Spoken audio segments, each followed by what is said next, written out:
Dream Media ప్రేక్షకులందరికీ ధన్యవాదాలు. Please subscribe Dream media.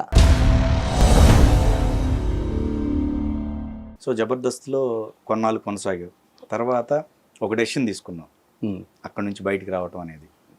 కానీ ఆ డెసిషన్ అక్కడే కొనసాగితే లైఫ్ వేరే రకంగా ఉండేదేమో కదా. ఎక్కడన్నా అదే జబర్దస్త్ జబర్దస్త్ అంటే నేనే చెప్పి వచ్చాను కదా అప్పుడు. అవును. ఇక అంత మొత్తం అయిపోయింది, ఇంకా ఏం లేదు. ఇక దీనికి మించి ఏమైనా చేయాలంటే నేను చేయలేనయ్యి. ఓకే, మినిమం కామెడీ అనేది కామెడీ వరకే చేయాలి. రైట్. ఇక అది లేనప్పుడు అది దాటి వేరే వచ్చేస్తుంటాయి మనకు తెలియక. లేనిపోని అన్ని బూతులని ఇంకోటని అందులో రకరకాలు ఇవి ఇక అవి వచ్చేస్తుంటాయి. ఇంకా ఇక అవి రాకూడదు, ఎందుకంటే ఇది ప్రజలు చూస్తున్న ప్రోగ్రాం.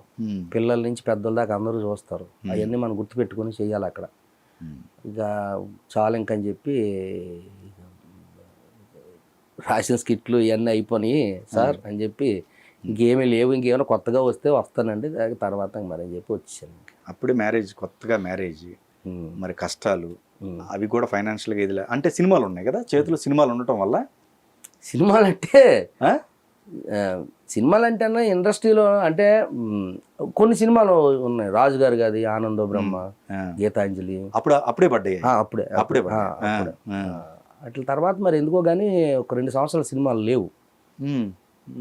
మరి ఇక అవి ఎక్స్పెక్ట్ అంటే ఒక రేంజ్లో చేసాను అందులో. ఓకే, పర్ఫార్మెన్స్ దాన్ని మించి ఉండాలి. ఇది ఏమి రాస్తాం, ఇంకా శంకర్కి గేమ్ ఇస్తాం చిన్నవి అంటే కాదు. ఆనంద బ్రహ్మలో 1 man షో ఒక ఆట ఆడించాడు.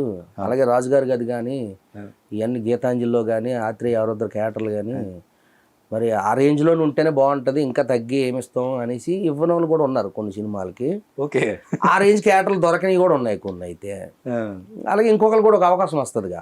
ఇందులో శంకర్ చేసాడు, ఇందులో శంకర్ మళ్ళీ రొటీన్ అవుద్దేమో, ఇంకోటితో చేపిద్దాం, ఒక సత్యాన్ని పెట్టుకుని ఇందులో చేపిద్దాం, ఫ్రెష్గా ఉంటుంది అని అలా కూడా చేసినవి ఉన్నాయి. మరి అంతే, ఎవరి ఒపీనియన్ ఉంటాయని. సో పెద్ద డైరెక్టర్లు, అప్పటికే పరిచయమైన పెద్ద డైరెక్టర్లు ట్రావెలింగ్లో వినాయక్ గారు వీళ్ళు కానీ వీళ్ళ హెల్పింగ్ ఎలా ఉండేది? ఎందుకంటే అప్పుడు పరిచయం అయి ఉన్నారు అక్కడ ఆఫీస్లో. వాళ్ళది ఎలా ఉండేది హెల్పింగ్? ఎందుకంటే సినిమాలు అంటే ఒకట్లే ఎక్కువ మేజర్ సినిమాలు వాళ్ళు చేయలే, తక్కువే చేశారు. అవునవును. మరి ఆ సినిమాల్లో అయినా లేవు, ఆ సినిమాల్లో ఒక దాంట్లో ఉన్నట్టున్నావు. బద్రీనాథ్లో ఒక చిన్న షాట్లో ఉంటాను, అదుర్సులో కూడా చిన్న షాట్లో ఉంటాను. అప్పుడు ఆయన దగ్గర ఉన్నప్పుడే పనిచేస్తున్నప్పుడు, అప్పుడు ఆయన ఇవ్వడానికి కూడా నేను యాక్టర్ని కాదు. నేను అప్పుడు అసిస్టెంట్ బాయ్ ఏదో. వాళ్ళ ఇంట్లో కూడా అప్పుడప్పుడు దోశలు అవన్నీ వేయడానికి వెళ్ళేవాడు నేను అనమాట. అప్పుడు ఏదో వీడికి యాక్టింగ్ పిచ్ ఉందని చెప్పి ఆయన ఇచ్చారు తప్ప నన్ను యాక్టర్గా ఇవ్వలేదు ఆయన. ఎందుకంటే అప్పటికి యాక్టర్ని కాదు నేను. అట్లా లోపల ఉంది కానీ అప్పటికి ఏ అవకాశాలు లేవు, ప్రూవ్ అవ్వలేదు నేను. ఇప్పుడు నేను అయ్యే టైంకి ఆయన మరి సినిమా తీయట్లేదు ఆయన. లేదే జబర్దస్త్ టైం తర్వాత వచ్చే సినిమాలు చేశారు కానీ ఒక 2-3 చేశారు ఆయన. అవును, అదే అంటే ఆ రేంజ్ సినిమాలు లేవు కదా. రైట్. ఓకే, ఆ రేంజ్ సినిమాలు ఆయన ఇప్పుడు అది నాయక్ తర్వాత వచ్చి మన బద్రీనాథ్, అదుర్సు, చెన్నకేశవరెడ్డి, ఠాగూరు, హాది అలాంటి చేయలేదు ఆయన తర్వాత. ఓకే, అలాంటివి చేయలేదు కదా తర్వాత. ఈ మధ్య గ్యాప్ లో ఒక మంచి క్యారెక్టర్ చేసిన తర్వాత ఎందుకో నాకు ఒక 2 years గ్యాప్ వచ్చింది. అవును, 2 సంవత్సరాలు, 2018, 17, 18 అన్న. ఆ 2 సంవత్సరాలు సినిమా రాలేదు, ఒక సినిమా రాలేదు, అసలు ఏమీ లేదు. ఒక చిన్న క్యారెక్టర్ కూడా రాలేదు. ఓకే, ఒక చిన్న ఫోన్ కాల్ కూడా రాలేదు. శంకరు ఒక చిన్న క్యారెక్టర్ చేస్తావా అని కూడా ఎక్కడి నుంచి ఏ కాల్స్ రాలేదు నాకు. ఒక 2 ఏళ్ళు సక్సెస్ అయిన తర్వాత కూడా క్యారెక్టర్ కదా ఆనంద బ్రహ్మ లాస్ట్, అది ఎక్స్ట్రాడినరీ క్యారెక్టర్ పీక్స్. ఇంకా దాని తర్వాత 2 సంవత్సరాలు ఎందుకో నాకు ఎందులోనూ వేషం రాలేదన్న. నాకేం అర్థం కాలేదు అసలు. చూస్తే కొత్తగా పెళ్ళయింది, వాళ్ళు టెన్షన్ పడుతున్నారు, జబర్దస్త్ లేదు మానేశాను, సినిమాలు లేవు, నాకేం అర్థం కావట్లేదు. ఇంట్లో ఏమో ఆవిడ పాపం కొత్తగా వచ్చింది, ఆవిడేమో ఏంటి ఇలాగైపోయింది, ఏంటి మా ఆయన పరిస్థితి ఇదే అది. అటు మాకు పిల్లనిచ్చిన మా సొంత అక్కే, ఆవిడ టెన్షన్, ఇంట్లో టెన్షన్, ఏంటి వీడు అసలు వీడి పరిస్థితి ఏమైపోద్ది ఏంటి అనేది. మనకు లేని అలవాటు ఏంటంటే ఎక్కడికి వెళ్ళి అడగం మనం. అడిగిన రోజులు తిరిగిన రోజులు అవి వేరు ఉన్నాయి, అయిపోయినాయి.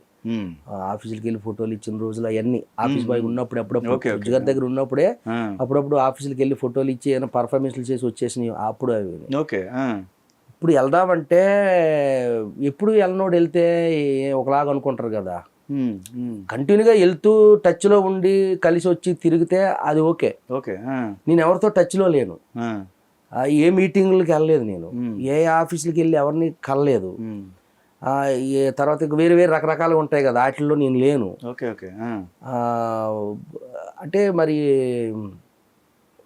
అదే ఎక్కడెళ్ళి ఏమి మనం మళ్ళీ పెద్దోళ్ళు అంతున్ను మనం అక్కడ ఎలాగా.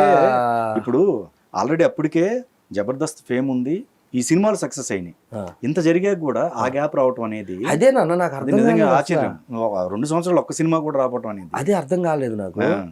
దీని తర్వాత ఇంకా నేనే ఇలాగ ఇన్నాళ్ళు ఇంట్లో కూర్చుంటున్నాను, నేను ఎటువంటి ఆధారం లేదు, ఏం లేదు. ఇప్పుడు నా ఫ్యామిలీకి కానీ నా ఫ్రెండ్స్కి కానీ కొంతమంది నాకున్న కొలీగ్స్కి కానీ ఏదైనా ఎప్పుడైనా వాళ్ళకు 10 రూపాయలు సహాయం చేయాలంటే నేనే సెంటర్లో.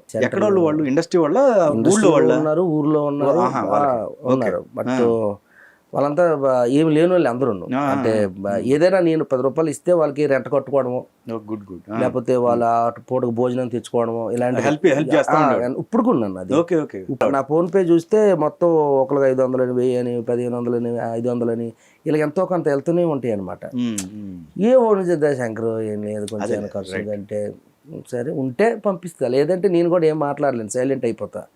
సైలెంట్ అయిపోయినట్టు వాళ్ళకి అర్థమైపోద్దా ఏం లేవనుకుంటా మనోడి దగ్గర అనేసి. అవన్నీ నాకు గుర్తొచ్చి మరి నేను నా చేయి నుంచి 10 రూపాయలు నేను ఇవ్వాల్సిన వాడిని, అందరికి ఇవ్వాలి. సడన్గా నేనే డల్ అయిపోతే ఏమి లేకంటుంటే వాళ్ళ పరిస్థితి ఏంటి? ఇంట్లో వాళ్ళు కానీ బయట వాళ్ళు కానీ ఎవరైనా మనుషులే కదన్న, ఎవరైనా పూటకు తినాల్సిందే కదా. కష్టం ఎవరిదైనా ఆకలే కదన్న. ఇక ఏదో ఒకటి చేద్దాం ఏమనుకుంటూ అనుకోని, ఇండస్ట్రీ కానీ బయట వాళ్ళు కానీ ఎవరు నన్ను తిట్టినా ఏమనుకున్నా నథింగ్, పర్లేదు, ఏం కాదు, నేను ఫిక్స్ అయిపోయాను. ఏదో ఒకటి చేయకపోతే గడ్డం కష్టం అని చెప్పి మా ఫ్రెండ్స్తో కూర్చొని హీరోకి ఏమైనా సినిమా చేయనా, మరి చెప్పు, మరి ఏదైనా సినిమా ఏదైనా ఎవరైనా డబ్బులు పెట్టేవాళ్ళు ఉంటే మాట్లాడు, చేద్దాం, మరి నాకు ఎటువంటి క్యారెక్టర్లు కానీ ఎటువంటి అవకాశాలు రావట్లేదు బయట నుంచి, మరి ఏదో ఒకటి చేసుకొని సినిమాయే కదన్నా. అంతే, మనం ఒక సినిమా చేసామంటే కొన్ని కుటుంబాలు బతుకుతాయి, సినిమా వల్ల టెక్నీషియన్స్ కానీ ఎన్నో రకాలుగా ఉంటాయి కదా. మరి ఏమో ప్రాబ్లం అవుతుంది, నీకు వచ్చిన వేషాలు కూడా రావు, ఇప్పుడు ఏమైనా వస్తున్నాయా, లేవు కదా. ఎవరో ఇస్తారో చేస్తారని అలా ఎదురు చూస్తూ కూర్చునే కంటే మనమే ముందుకు ఒక అడిగేసి ఏదో ఒకటి క్రియేట్ చేసుకొని మన వర్క్ను మనమే క్రియేట్ చేసుకొని లేకపోతే కష్టమేనైనా అర్థమైపోయింది నాకు. ఏదో ఒకటి చేద్దామని చెప్పి మా శ్రీధరు, నేను, అలాగే మా ఫ్రెండ్స్ అందరం కలిసి కూర్చొని ఒక కథ రాసుకొని ఆ కథను ఒక సంవత్సరం అంతా తిరిగి పట్టుకొని ప్రొడ్యూసర్ని తీసుకొచ్చి ఆ సినిమా చేసి, ఆ సినిమా అక్కడి నుంచి కంటిన్యూగా వచ్చిన హీరోగా 4-5 సినిమాలు చేశాను. ఆ సినిమా ఆడింది కొంచెం శంభో శంకర్. మిగతా అన్ని ఖండాలే. కళాఖండాలు అంటే మామూలు ఖండాలు కాదన్న, ఏ ఖండంలోనూ అన్న కళాఖండాలు తీశాను. నేను తీయలేదు, మా దర్శకులు తీశారు. అయ్యో బాబోయ్, అయ్యి నన్ను కుమ్మి నన్ను నలిపి తోసే పక్కి నన్ను అయినా పర్లే. ఎందుకంటే అన్న కొడు కష్టాలకు అలవాటు పడిపోయినోడికి ఎన్ని కష్టాలు వచ్చినా వాడు తట్టుకోగలడు. కరెక్ట్. నాకున్న అలవాటు, నేను నమ్మింది, నేను అలవర్చుకుంది కష్టాన్ని. ఓకే. రూపాయి డబ్బు లేకపోయినా బతికేయగలను. కాకపోతే నా టెన్షన్ ఏంటంటే కుటుంబం, నన్ను నమ్ముకునే వాళ్ళ కోసమే నేను టెన్షన్ పడతాను తప్ప నా గురించి నేను ఏ రోజు టెన్షన్ పడలేదన్న. ఈ రోజు లేదు, తినడానికి లేదేమో, ఈరోజు ఇది లేదేమో అది లేదేమో అని ఏ రోజు నా బుర్రలో ఉండదన్న. ఉండదు అసలు, అది ఎందుకో లేదు, నా మైండ్లో లేదు. పైగా ఈ సినిమాలు చేసేటప్పుడు కూడా ఇచ్చిన డబ్బులు కూడా రివర్స్ పెట్టి ఆ సినిమాలు కంప్లీట్ చేసావు కదా కొన్ని సినిమాలు. ఫస్ట్ ఒక ప్రొడ్యూసర్ వస్తాడన్న, వచ్చి సినిమా ఓపెనింగ్ చేస్తాడు, మొదలెడతాడు, ఎంతో అడ్వాన్స్ ఇస్తాడు, సరే అని చెప్పి ఒక 4 రోజులు షూటింగ్కి ఇంకొక పర్సన్ వస్తాడు పక్కకి. ఈయన ఎవరన్నా అంటే మన సినిమాకి ఈయన కూడా ఒక ప్రొడ్యూసర్ అంటాడు, co producer white and white వేసుకుని వచ్చి కూర్చుంటాడు. ఇంకా అమ్మ 2 ప్రొడ్యూసర్లు సూపర్ మనకు అనుకుంటాం. 3వ రోజుకి ఇంకో ప్రొడ్యూసర్ వచ్చి కూర్చుంటాడు. ఎవరన్నా అంటే మన పార్ట్నరే, మన ప్రొడ్యూసరే అంటాడు. అనగా ఇలాగ ఒక 10 రోజులు షూటింగ్కు 12 మంది వస్తారు ప్రొడ్యూసర్లు. వీళ్ళందరూ ఒకటై సినిమాని తీయడం మొదలెడతారు. ఇంకా అందులో నేను చేస్తున్న దానికి మధ్యన వచ్చి కాదు అలా కాదు ఇలా చేయని అంటాడు ఆడే. అది నువ్వు డబ్బులు పెడుతున్నావు, అదే చూసుకో, మేము చూసుకుంటాం, ఇదంతా పర్లేదంటే అలా కాదు, ఏదో నేనెంత సినిమాలాగే అదేలే అందులో రవితేజ్ గారు యాక్షన్ చెప్తుంటే మన కాటరాజు గారు మంచిగుందిగా ఉన్నాయి బాగా చేసింది పిల్ల ఎందుకు దాన్ని ఇబ్బంది పెడతా అంటారు సార్. ఎవడో మధ్యలో మాట్లాడుతుంది అంట సార్ రవితేజ్ గారు. అలాగే నాకు వచ్చింది కోపం. పేర్లు ఎందుకని చాలా మంది మహానుభావులు ఉన్నారు. అవి ఎందుకే కళాఖండాలు అయినాయి. కళాఖండమయ్యి ఏ ఖండంలో లేకుంటే వేరే ఖండానికి పంపించారు నన్ను. వాటితో లాస్ట్కి వచ్చేసరికి ఈ 6గురికి గొడవ పడద్ది. గొడవ పడి మొత్తానికి సినిమాని వదిలేసి 6గురు కాదు కదా ఒక్కడు కనబడ్డు లాస్ట్కి వచ్చేసరికి. ఇక మళ్ళీ నేను డైరెక్టర్ మా మొఖాలు మేము చూసుకోవాలి. లేదా అక్కడ ప్రొడ్యూసర్ ఉంటే డైరెక్టర్ పారిపోతాడు ఒక్కోసారి. వాడి మధ్యలో ఏదో చేస్తాడు.